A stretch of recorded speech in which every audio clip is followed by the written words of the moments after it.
aplicaría a partir de ahora lo que se conoce como estado de conmoción, debido a estos 2 atentados que se han reportado en las últimas horas en ese punto de Colombia. Claro, porque además esto tiene todo un componente psicológico también. Esto recuerda la peor época de las FARC, ¿no? También, exactamente. Y por lo tanto tiene una carga para un Estado que ha luchado permanentemente en contra de las guerrillas como las FARC, pero también de otros movimientos que lamentablemente buscan esa vía para tratar de estar presentes también de manera un tanto cuestionable, ¿no?, en el país. Sin duda.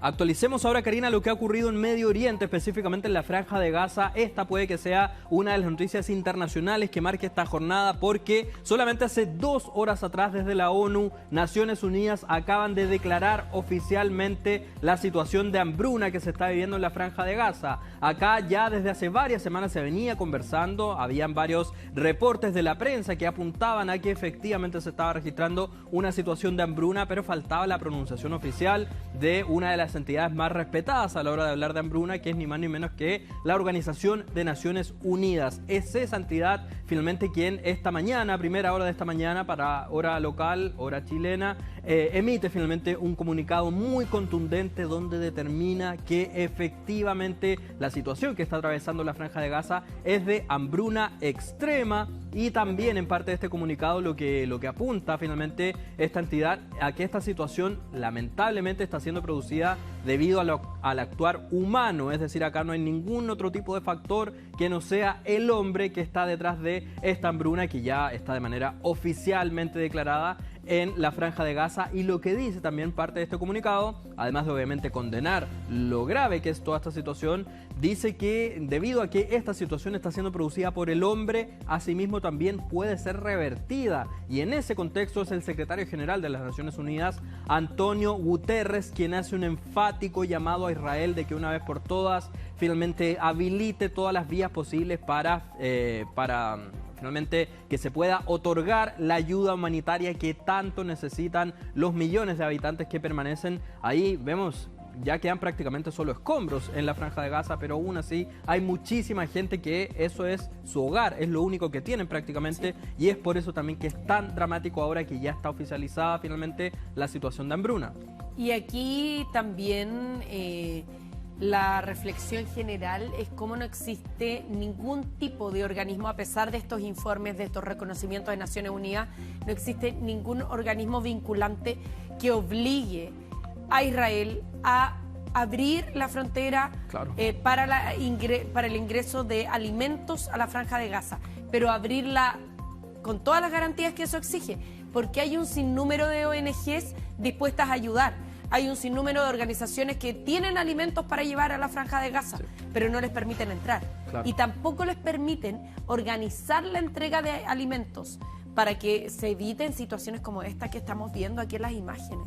Que es realmente desesperante. Donde finalmente la gente prácticamente pelea o ruega por alimentos. Por un plato de comida, claro. ¿Y cuál es el argumento finalmente de Israel de por qué no abren de alguna manera esa posibilidad de que ingrese ayuda humanitaria como corresponde? Lo que han dicho es que cuando han finalmente abierto las puertas para el ingreso de ayuda humanitaria, según ellos, jamás llega y se roba gran parte de esa ayuda humanitaria, un argumento que por cierto está siendo ampliamente cuestionado por la comunidad internacional, y sobre todo con este mensaje tan contundente que ahora han entregado desde Naciones Unidas, donde también reportan que ahora lo más triste de toda esta historia, Karina, es que lamentablemente hay niños que, según este informe, ya están enfrentando lamentablemente una situación irreversible en términos de malnutrición, y es por eso finalmente que es absolutamente desesperanzador lo que está ocurriendo en ese punto de Medio Oriente. Y en paralelo a todo esto hay que recordar también que Israel ya a comienzos de esta semana dio el vamos de alguna manera a su estrategia militar para tomar el control total de la ciudad de Gaza, algo que también significa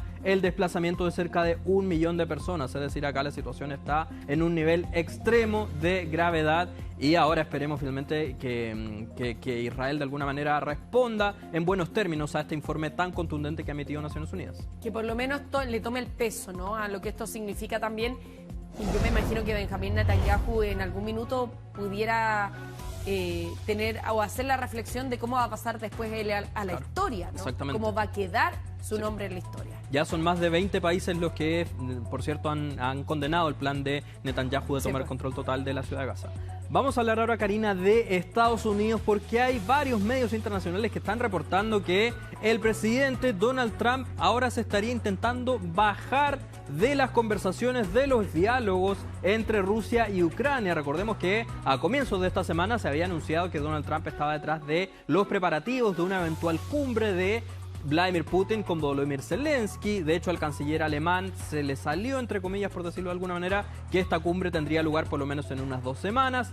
Pero ahora, según reportan varios medios, específicamente el medio The Guardian, toda esta situación ya estaría quedando atrás, puesto que Donald Trump estaría dando, o más bien tendría intenciones de dar un paso al costado, estaría buscando de alguna manera perder cierto protagonismo que él estaba teniendo hasta hace unos días atrás en medio de toda esta situación. Finalmente buscaría desempeñar un papel no tan directo, según reportan varios medios, entre ellos el medio citado The Guardian. Y finalmente, ¿con qué fundamento reportan esto dichos medios? Dicen que hablaron con algunos de sus asesores más cercanos y finalmente habrían sido ellos quienes le habrían revelado a estos medios que ya Donald Trump estaría un poco cansado de finalmente todo lo que trae consigo, intentar poner a conversar a 2 países tan diferentes que están enfrentados en una guerra de cerca de 4 años, y finalmente por eso Donald Trump ahora estaría buscando dar un paso al costado. Parecía todo muy perfecto.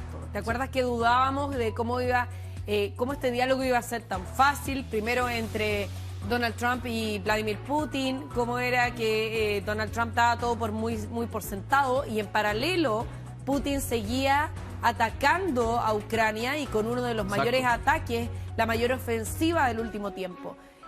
Algo raro había. Bueno, ahora sabemos por qué. Los rumores apuntan en el peor sentido, porque quedaría todo bajo cuerda, ¿no? O sea, nada quedaría en pie de este posible acuerdo. Quedaría todo a la suerte de lo que quiera Vladimir Putin, que finalmente sabemos quién es el que de alguna manera lleva la batuta en términos de optar finalmente por reunirse o no con Ucrania. Lo que ha trascendido también, según el reporte de estos medios internacionales, es que Donald Trump de alguna manera sí estaría dispuesto a reunirse con Putin y Zelensky en un encuentro trilateral, pero que eso tendría que ocurrir después de que Putin y Zelensky se reúnan ellos primero cara a cara, pero que Donald Trump no va a hacer nada para preparar ese eventual encuentro entre el presidente de Rusia y el presidente de Ucrania. Es decir, acá lo que están diciendo estos medios es que finalmente, si es que efectivamente se reúnen los mandatarios de Rusia y Ucrania, por cuenta de ellos, finalmente ahí va a acceder Donald Trump a tener un encuentro trilateral, algo sin duda también que resulta llamativo, teniendo en cuenta que recién a comienzos de esta semana veíamos esa cumbre. De hecho, estas son imágenes de comienzos de esta semana, cuando Donald Trump recibe a un equipo de líderes europeos, entre ellos Volodymyr Zelensky, pero ahora todo habría cambiado conforme han ido pasando los días de esta semana. Si se baja Donald Trump, no hay ni una posibilidad de que esto siga su curso. Quedaría todo en cero, porque quedarían prácticamente igual como estaban antes, durante el periodo en estos 3 años en que había guerra. En el fondo, aquí se necesita sí o sí un mediador. Exacto. O alguna persona que tenga el poder real de convencer a las partes y llegar a un acuerdo. Y hoy día también es válido preguntarse si Donald Trump alguna vez tuvo una posibilidad real o si fue una versión que se extendió hacia afuera, pero en realidad nunca hubo, a lo mejor puede que nunca haya existido las conversaciones internas que tuvo con Putin. Claro, y a lo mejor quizás Vladimir Putin estuvo dispuesto a reunirse con él la semana pasada, pero en la interna desde el Kremlin sabían que finalmente no le iban a hacer tanto caso a las solicitudes de Donald Trump. Veremos qué es lo que ocurre entonces a partir de las próximas semanas, si es que efectivamente Donald Trump da un paso al costado en términos de las mediaciones de este conflicto. Por lo pronto, en las últimas horas es el propio mandatario estadounidense quien ha emitido un mensaje con un tono un tanto reflexivo en torno a la guerra de Rusia con Ucrania, específicamente a través de su plataforma Truth Social. Emite un mensaje un tanto largo, son varios párrafos donde él de alguna manera reflexiona, y quizás a raíz de eso también es que algunos medios han tomado esa publicación como una especie de despedida, por lo menos por ahora, o un paso al costado que estaría dando Trump